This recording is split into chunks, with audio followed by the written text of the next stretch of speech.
One of the most common faults among higher handicappers is the tendency to swing back and sway. And that's when your hips go on the outside of your foot at the top of your swing, so you're not really winding up and getting any power. So we're going to show you a couple of Pilates exercises to help you really learn how to rotate over those stable hips so you can load into that right side at the top of your swing. This next exercise is to help minimize sway by teaching you how to stabilize your torso. So you're going to line yourself up with the shoulder block with your right foot. Your left foot reaches across here. So you want to make sure that you're not doing anything that hurts your knee. So if you need to move over a little bit, that's fine too. But ideally you're lined up here. You start with the pull on the ground, pull your abs in, press out. This is an extremely difficult exercise to do correctly. So you do it very slowly and controlled. It's a lot for your abs and your obliques and your adductors and your inner thighs. So you're here on one yellow, like the lightest spring, and then you can move to either no pull or level 3 is really here. I'm pressing out. So your hips are straight square. And then if you want to advance it even more, you twist. So you rotate to the opposite way. And exhale, press and twist. Okay, that's for torso stabilization.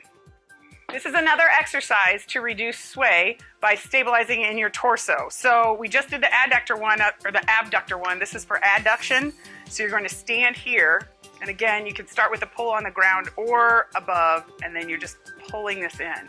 You want to really maintain alignment of your knee, and you're pressing your big toe ball mound into the floor as you pull across. So this leg that I'm standing on is doing a lot of work. You're not locking this leg out. Stay slightly bent and pull across. It's a very small movement, but still effective for torso stabilization. So from there, if you do not have a reformer at home, I'd say the best way to modify for either of these exercises is to get a broomstick, and you're just going to go into this proper lunge, okay? So where your knee is lined up with your ankle, and your shoulders are stacked on top of your hips, and then rotate and return. So you could do exhaling here, like 3 to 5 slowly with control, as long as your abs are pulled in, and if you're pretty fit, you could do this more dynamically, where you inhale, return, and exhale, inhale, return. Also, bonus on that exercise is the balance that it takes to hold that lunge. So if your tendency is to sway, here's a really good exercise to practice your golf swing. So set up where you have a pole or a bench or something right by your back leg. And what you're going to do is you're going to practice turning your upper body over the resistance of your lower body. So you can see when I do this correctly, my leg doesn't crash into this pole.